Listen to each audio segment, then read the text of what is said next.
Hello everyone and welcome back to the Great Book of Grudges. My name is Nathan and we're back after a little bit of a break. I needed the New Year's Day to recharge a little bit as, well, you know, I dropped like 500 plus videos last year. I think I earned a bit of a day off, right? But anyways, we spoke about Ind, we spoke about Nippon, and now it's time to speak about Khuresh. Because Khuresh, as you can expect and as you can see from the Immortal Empire's map, is in the map. It's just right now you can't really go there, but we know eventually we're going to be able to go there too. And Khuresh is one of those factions that we're going to expect to become a race pack in the near future for a multitude of reasons, not just because it's there, but because they've had some lore updates. Hell, we've even seen a new Khureshi model, even though it's for Blood Bowl. There's a lot to talk about, so we're going to do in the same vein as we did before, and yeah, let's just talk. Alright, let's start off with a landmass first. So this is Khuresh, also known as the Hinterlands of Khuresh, a rather large area of land in the eastern portions of the Warhammer Fantasy world. The neighbouring nations themselves are Nippon, the Lost Isles of Elephas, Grand Cafe, and lastly Ind.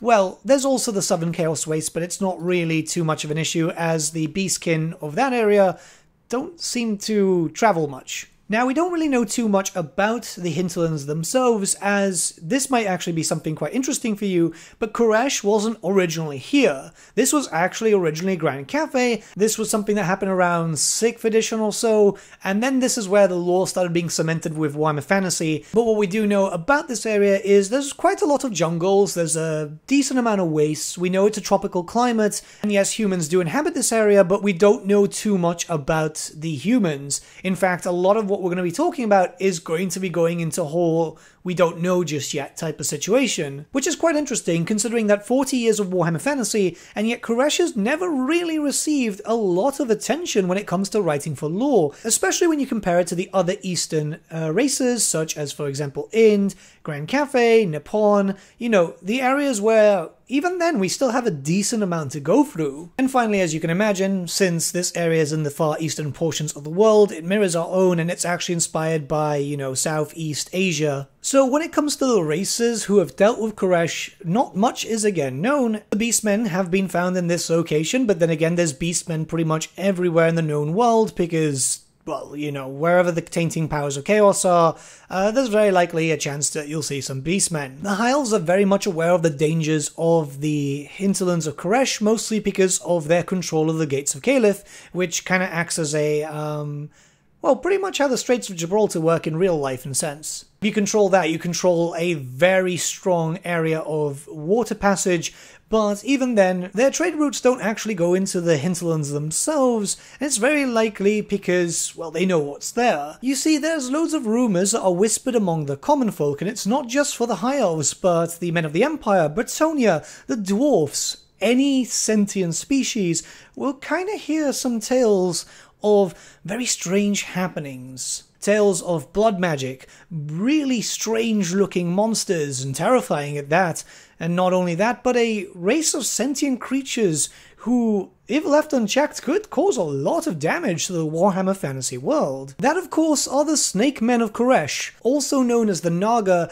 This is a race of creatures which live throughout the hinterlands, enslaving pretty much anything that lives there that isn't another one of its kind. Now, again, not much is actually known about them, save for the fact that their leaders are often referred to as the Blood Naga, and it's not very clear if these are related to the Beastmen that we know of commonly or not, as the Snakemen seem to have their own sense of identity. They've got their own practices, and they practice an insidious form of blood magic, which is not very common with the Beastmen, as the Beastmen are more focused around chaotic energies, whereas the blood magic itself seems to be related to the blood magic that the vampires practice often. There are many reasons to believe that these might be creatures of chaos, considering that they are very volatile, and a lot of that type of stuff generally follows around chaos corruption.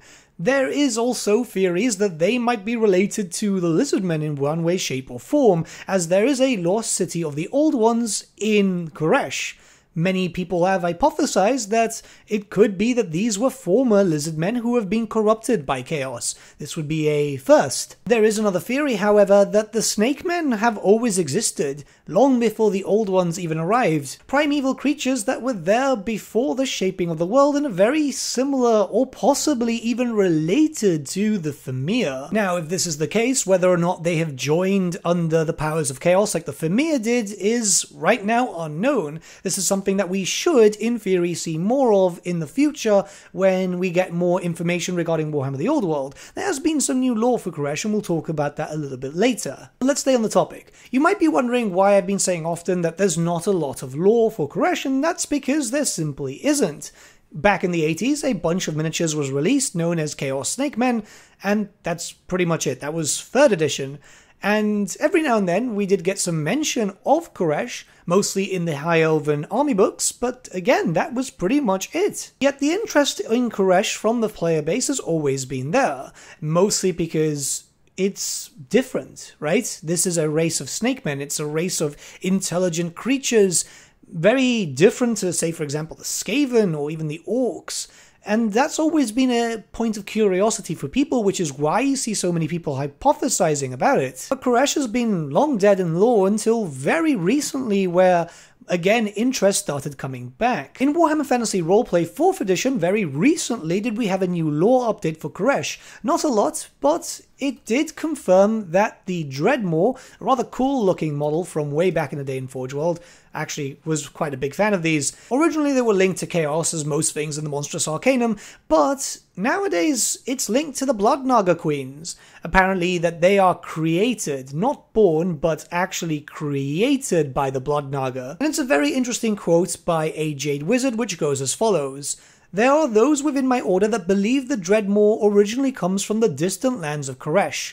Nightmarish tales involving the fabled Blood Naga Queens say that the Dreadmore were created, not born, created to prevent easy travel from the west. Such tales could be entirely dismissed as irrelevant hearsay, if not for the fact that a cult dedicated to those distant horrors was uncovered in Sylvania just a few years ago, one that had been attempting to enact a terrible blood ritual that would summon a Dreadmore even onto the Empire. So, basically, again, when it comes to creatures where a lot of stuff is kind of talked about in horror stories and stuff, you know, to scare the kids, yeah, cults will form, especially as this is Warhammer. Now, it's very likely that the cult that formed in Sylvania might be that of a vampire trying to control one, but even then, it's very, very curious as how this is returned into lore, something which was really not expected, yet now we have a big monster. And then in one of the most exciting posts by Games Workshop in recent times, we had a Snakeman, yeah, one unit, and it was for Blood Bowl, which kind of acts as a mirror universe. It's an alternate universe to Warhammer Fantasy, but we had a official look at a high-def new look towards the Snakemen. Granted, this Snakeman is playing for the Amazon team, however, this already just kind of says, you know, it's a Snakeman. They actually even confirm it's like it's from a race that we haven't seen on or off the pitch for quite some time. And this is quite exciting because now they have a basic format for the Snakemen. Like I said before, we haven't had models for the Snakemen since the 80s, and it's one of those races which just kind of fell into obscurity. Again, Games Workshop usually add in stuff and, you know, set the scene, but it's the whole door-jar system where maybe they'll do something in the future. So that's pretty much all the lore that we do know. The Snakemen exist, they are able to wield some weapons through older miniatures, the Dreadmore is part of their roster, and they are ruled by Blood Nagas. But that's it. That's literally it. So with that, you may ask, why is Khuresh seemingly so popular? In most cases when you visit forums and so on, you will see the mention of Khuresh pop up often, and I mean very, very often. And it's simple. People are curious. When it comes to Khuresh, it is a blank slate, much more than Grand Cafe ever was, hell, much more than Nippon too.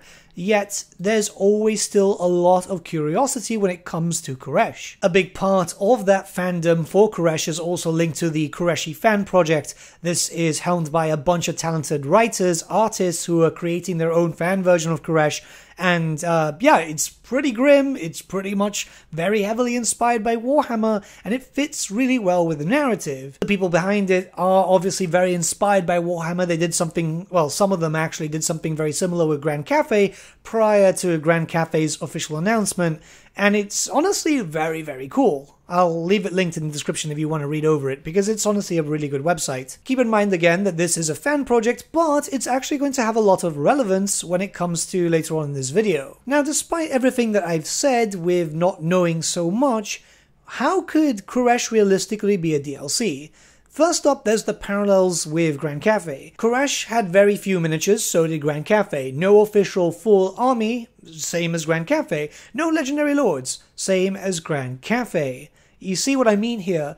Just because it didn't have a full army doesn't mean that it just won't be created. As, while I do hate to say it, the Games Workshop team can be creative when they need to be, and they do create some pretty cool stuff. The army for Grand Cafe is one of my favorites so far in Warhammer 3, to be honest. So if the need arises to create a Khureshi army, it's definitely very much on the cards. And the need will arise within maybe 2-3 years down the line, as, well, you know, DLC for Warhammer 3 is going to be a good way to cross-promote with Warhammer the Old World. It just makes a lot of sense. They've been doing that a lot lately. Keep in mind that around the time that Cafe was announced for Warhammer 3, that we were also seeing artwork for Warhammer the Old World, and then shortly after, Cafe was confirmed to be a playable faction in Warhammer the Old World, which we'll get to play with those miniatures in like 50 million years when they decide to eventually release it. Yeah, race packs are the big thing. Khuresh is already on the map, it just needs to be opened up, which I said in many videos. It's very likely we're going to see this opened up